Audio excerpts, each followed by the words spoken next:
கடலலை கொஞ்சும் திருச்செந்தூரில் விஸ்வரூபமே வேலையா பழமுதி சோலை அறுபடை வீடும் புண்ணிய தரிசனம் முருகையா திருநீர் அணிந்து வரும் போது நெஞ்சில் நிம்மதி பிறக்குது கந்தையா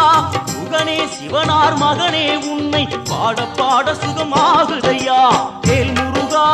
அரோகரா அரோகரா வேல் முருகா